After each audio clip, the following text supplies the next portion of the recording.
Thank you, Karen. I heard last Sunday you hummed Silent Night. That is so beautiful.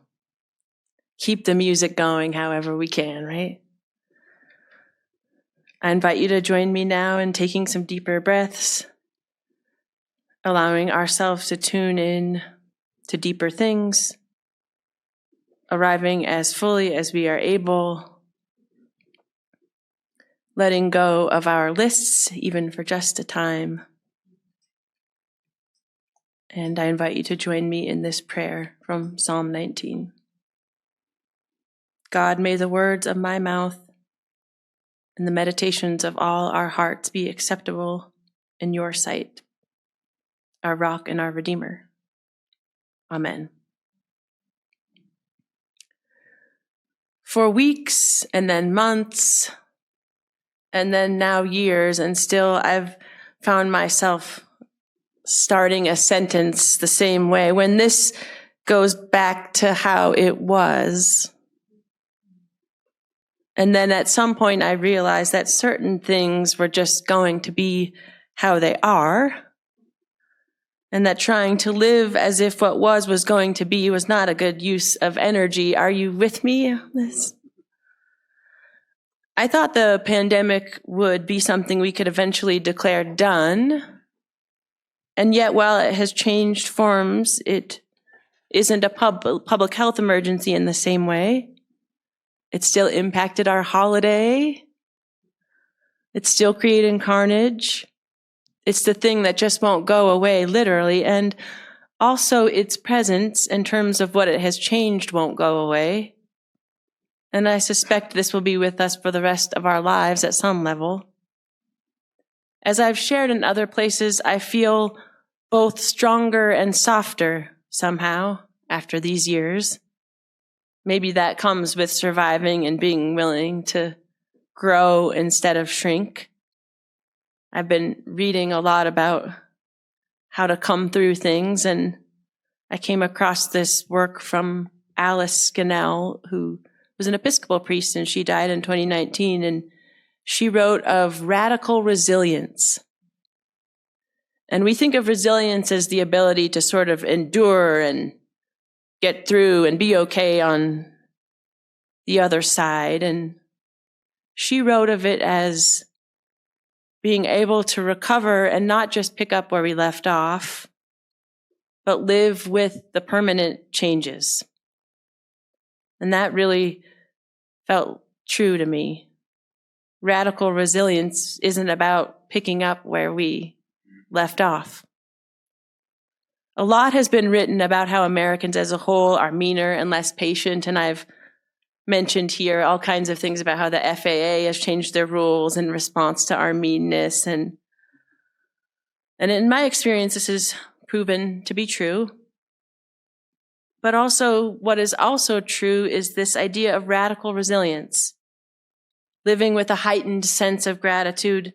Not all of us, I get it. Some of us are meaner for sure, but I do think some of us are softer. Some of us are more grateful. Because when we had to slow down, when we couldn't be outside of our pod or attend worship in person or go to a theater, we realized when some of that was all taken away how much it meant to us. The pandemic was a mortality salience event where individually and on a mass scale, we humans were reminded that we are all going to die. And that made people do things like move, spend more time outside, leave toxic workplaces, leave bad relationships, take risks, find a new spiritual community, and more. So now with time, it's clear to me that yes, some of us got meaner, but some of us got stronger, more grateful, quicker to express how much something meant, or to say we're sorry, or to let the tears come in the moment when we know it might not happen again just like this. While I was away on vacation, I had the privilege of burying my nose in some books and articles, and I was lost in one in a beach chair when a red-headed woman with her body adorned in freckles and a laugh that just couldn't be missed clearly wanted to talk to me. You know how there's someone like right there and you're like, okay, how long am I? And she kind of lingered there and she wanted to know about my book. And then she went on about how people turned to her for advice on parenting. And then she wanted me to know she was an expert on solar and an economist and that she really wanted to solve climate change. And then she went on about more about being an LGBTQ rights advocate and working on women's health. And she was just convinced that the Supreme Court won't mess with marriage equality. I'm not so sure, but she went and we talked for a while. And she inquired about my cynical views, she thought. And then she was even more curious when I told her what I did. And she's like, what? I thought you're supposed to be always, optimistic. And I said, no, what we care about is the truth.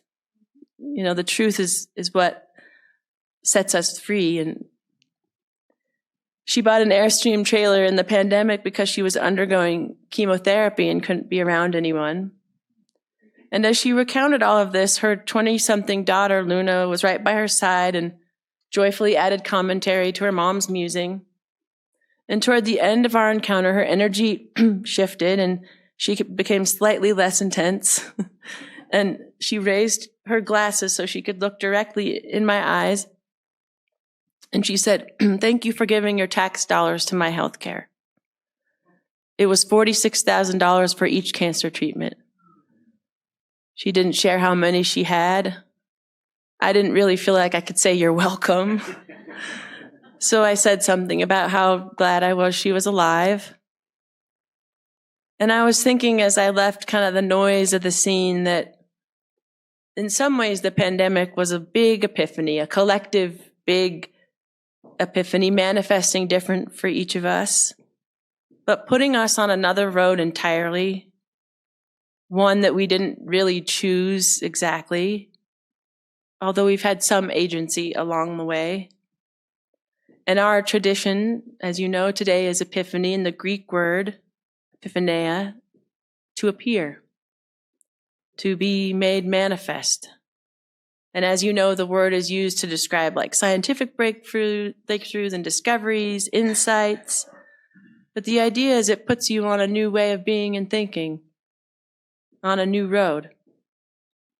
As I said, this story only appears just in this one gospel, which is fascinating given how much has been made of it. Maybe you even have heard the song, the James Taylor song, inspired by this text called Home by Another Way. And he says, steer clear of royal welcomes, avoid a big to-do. A king who would slaughter the innocents will not cut a deal for you.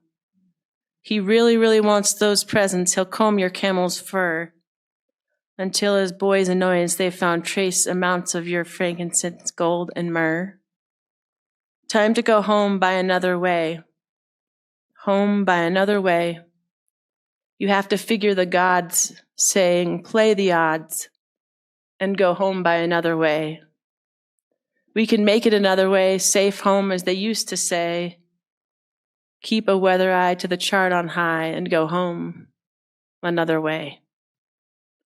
And that last line of the song and those words from verse 12 in the gospel feel like right where we are. Somehow finding home anew, going a different way, traveling by a different road, in part because home isn't where it once was, and because we aren't where we once were either. As you heard in her book, Home by Another Way, Barbara Brown Taylor creates a beautiful storyline for the Magi.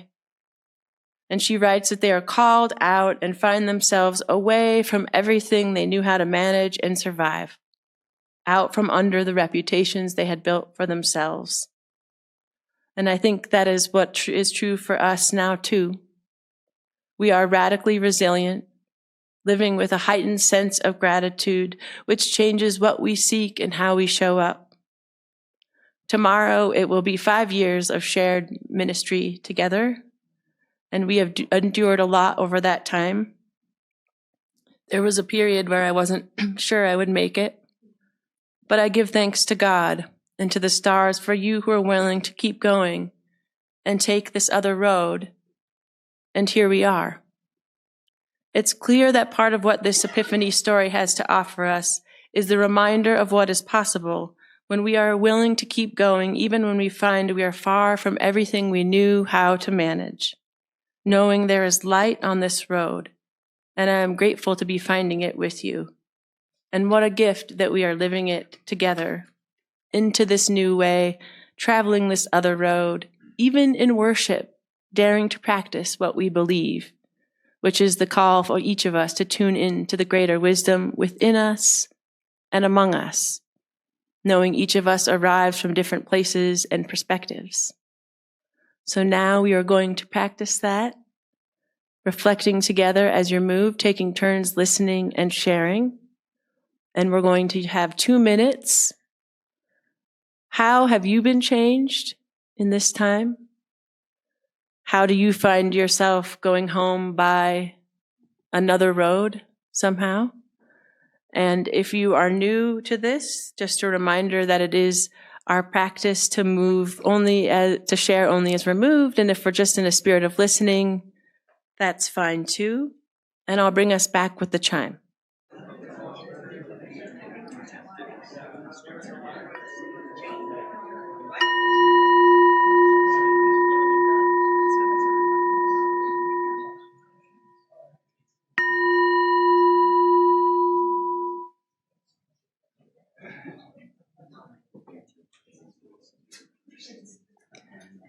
Beautiful people, any insights to be shared with the whole group?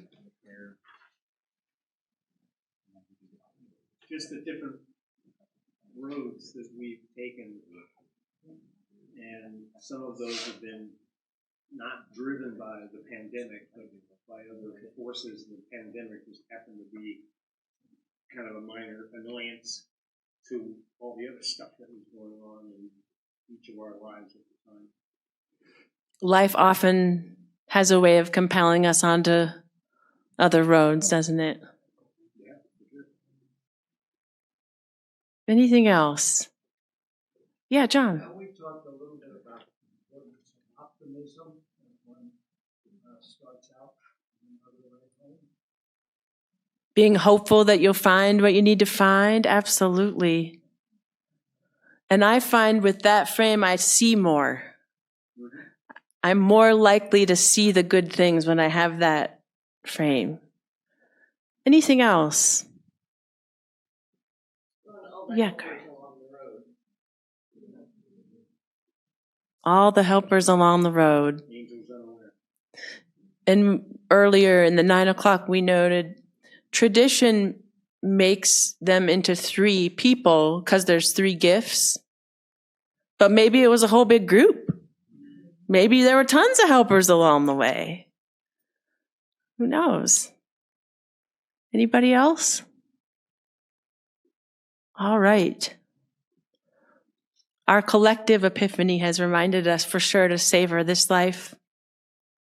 It has heightened our awareness for what is good, deepened our gratitude, and where we are lucky made us radically resilient. So let us keep seeking light, knowing we will find what we need.